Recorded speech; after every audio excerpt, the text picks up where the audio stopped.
नमस्कार दोस्तों, आज का हमारा विषय है शिक्षा व्यवस्था। यह विषय जितना सुनने में साधारण है उतना है नहीं, क्योंकि यह ऐसा विषय है जो हमारे समाज का, हमारे देश का और कहें तो मानवता का भविष्य निर्धारित करता है। आज हमारे देश में लाखों आईएएस बनते हैं, लाखों पीसीएस बनते हैं, हजारों डॉक्टर बनते हैं, लाखों इंजीनियर बनते हैं, पर क्या समाज की परिस्थिति बदली? क्या समाज में कुछ बदला या सिर्फ इनकी तिजोरी भरी? आज का विद्यार्थी पढ़ता है, पर किस लिए? नाम के लिए, रुतबे के लिए, पहचान के लिए और सबसे बड़ी बात धन के लिए। वह धन किस रास्ते से आ रहे हैं इसे उससे कोई लेना देना नहीं है। उसे सिर्फ धन कमाना है, नाम कमाना है और रुतबा कमाना है। जो आईएएस बना है वह घूस लेता है, जो इंजीनियर बना है वह यह देखता है कि कहां उसे अधिक धन मिले, किस प्रोजेक्ट में उसे अधिक धन मिले और वह उसमें कितना बचा सकता है, कितना कॉम्प्रोमाइज कर सकता है। जो डॉक्टर बनता है वह मरीज नहीं देखता, वह पर्चा देखता है। वह यह देखता है कि सामने वाले से मैं कितना कमा सकूं।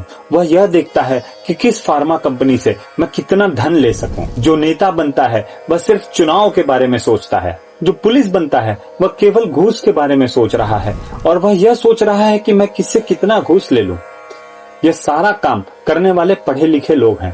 पढ़ने के बाद भी वह यदि इस प्रकार का कार्य कर रहे हैं तो हमें अपने आप से यह प्रश्न करना पड़ेगा कि क्या हमारी शिक्षा व्यवस्था हमें यही दे सकती है और क्या हमेशा से यह इसी तरह रहा है? यह हमारी शिक्षा व्यवस्था की एक बहुत बड़ी विफलता है कि पढ़ने लिखने के बाद भी यदि लोगों के आचरण में बदलाव नहीं आ रहे हैं तो यह मूल रूप से हमारी शिक्षा की विफलता ही मानी जाएगी। पर रुकिए, क्या यह हमेशा से इसी तरह रहा है?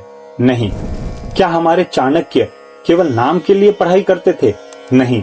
क्या हमारे आर्यभट्ट केवल नाम के लिए, केवल रुतबे के लिए या केवल धन के लिए गणित सीखी थी? नहीं। क्या स्वामी विवेकानंद जी केवल धन या अपना सम्मान के लिए या अपने रुतबे के लिए ही ज्ञान का प्रचार करते थे? नहीं। क्यों ऐसा? क्योंकि वह एक अलग व्यवस्था से पढ़ते थे। वह व्यवस्था जिसके बारे में हमारे पूर्वज जानते थे, जिसके बारे में हमारे ऋषि मुनि जानते थे और हमारा प्राचीन समाज जानता था, वह व्यवस्था थी गुरुकुल व्यवस्था। आज हम स्कूल में प्रवेश करते हैं और जाकर जब देखते हैं तो हमें बड़े बड़े फीस के रिसिप्ट थमा दिए जाते हैं, पर गुरुकुल में ऐसा नहीं था। प्रवेश सबके लिए मुफ्त था। गुरुकुल में प्रवेश के पहले दिन ही क्या होता था? श्रृंगार छोड़ो। हाँ, आपने सही सुना, श्रृंगार छोड़ो। श्रृंगार रस से व्यक्ति को दूर कर दिया जाता था, क्योंकि गुरु जानते थे कि जो मन दर्पण में लगा रहेगा वह विद्या में नहीं लगेगा। जब तक आप श्रृंगार में उलझे रहेंगे तब तक ज्ञान के दरवाजे आपके लिए बंद रहेंगे। फिर उन बच्चों के अभिभावकों से कोई धन नहीं लिया जाता था, निःशुल्क शिक्षा दी जाती थी। बच्चे गांव में जाते थे, भिक्षाटन करते थे। भिक्षाटन करने से वह एक निचले स्तर से समाज को देखते थे, उनके समाज के प्रति दृष्टिकोण बदलता था। घर घर जाकर जब वो भिक्षा मांगते थे तो वह देखते थे, इस सूत ने मुझे यह भिक्षा दी, इस बढ़ई ने मुझे यह भिक्षा दी, इस कुम्हार के घर से मैं यह लेके आया, और यह सब उनके अंदर एक कृतज्ञता का भाव उत्पन्न करता था। वह सोचते थे कि इन सारे लोगों का योगदान है मेरी शिक्षा में, और इसलिए उनके अंदर एक भावना आती थी, इन्होंने मेरी शिक्षा में मेरी मदद की है तो मैं भी इनका बोझ उतारूं। शिक्षित होने के बाद मैं भी कुछ ऐसा करूं ताकि मैं इनका भी उत्थान कर सकूं। आज के स्कूल में बहुत से लोग सरकारी स्कूल में पढ़ते हैं। सरकार हमसे ही पैसा लेकर उनका फीस और अन्य खर्चे वहन करती है, पर उनके अंदर यह भाव नहीं आता। वह यह सोचते हैं कि यह हमारा हक है।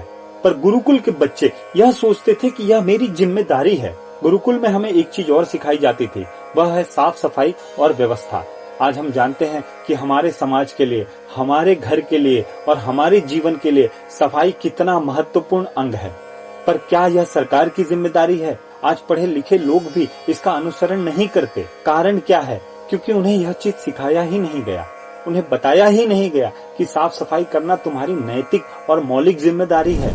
गुरुकुल में बच्चे सारा काम स्वयं करते थे। आज भी यह पद्धति जापान में फॉलो की जाती है। जापान में इस पद्धति का अनुसरण किया जाता है। वहाँ बच्चों से साफ सफाई कराई जाती है। स्कूल की साफ सफाई बच्चे स्वयं करते हैं। स्कूल के बाथरूम भी बच्चे स्वयं साफ करते हैं, जिसका कारण है कि जापान आज दुनिया के सबसे साफ देशों में गिना जाता है। गुरुकुल के बच्चे जब आश्रम में झाड़ू लगाते थे तो वह केवल झाड़ू नहीं लगाते थे, वह अपने अहंकार को भी झाड़ देते थे। गुरुकुल में विद्या देने से पहले विद्यार्थी को विद्या पाने के लिए विद्या के पात्र बनाया जाता था। पहले पात्रता फिर ज्ञान। आज हम क्या करते हैं? आज हम पहले फीस, फिर सिलेबस, फिर सेमेस्टर, फिर एग्जाम, फिर डिग्री और उसके बाद नौकरी और काम खत्म, सेवा समाप्त। और हमें कहीं नहीं सिखाया जाता कि इस ज्ञान का हमें समाज के लिए क्या करना है और इस ज्ञान से हम अपने अगल बगल रहने वाले व्यक्तियों का भविष्य कैसे बदल सकते हैं या उनके जीवन में एक सकारात्मक प्रभाव कैसे डाल सकते हैं। यह हमें कहीं कोई सिलेबस में नहीं सिखाया जाता। हमारी प्राचीन गुरुकुल में यह सभ्यता सिखाई जाती थी, यह व्यवहार सिखाया जाता था, यह ज्ञान दिया जाता था, उन्हें बताया जाता था कि जीवन का असली मकसद क्या है। आज ज्ञान सबके पास है। आज आपको जानकारी लेनी है, एक मोबाइल खोलिए, गूगल में सारे डेटा अवेलेबल हैं। आप एआई का इस्तेमाल करके जो चाहिए वह बना सकते हैं। आज की शिक्षा व्यवस्था हमें केवल एक धन कमाने वाले मशीन से ही नापती है और यही हमारा विश्लेषण करती है। आप कितना धन कमा सकते हैं वही आपकी ज्ञान को दर्शाता है। आप यदि अरबपति हो गए तो भले आप समाज के निम्न स्तर हो, आपको महान मान लिया जाए, पर क्या हम इससे संस्कार ले सकते हैं? क्या हम इससे बुद्धि ले सकते हैं? क्या हम इससे विवेक या करुणा ले सकते हैं?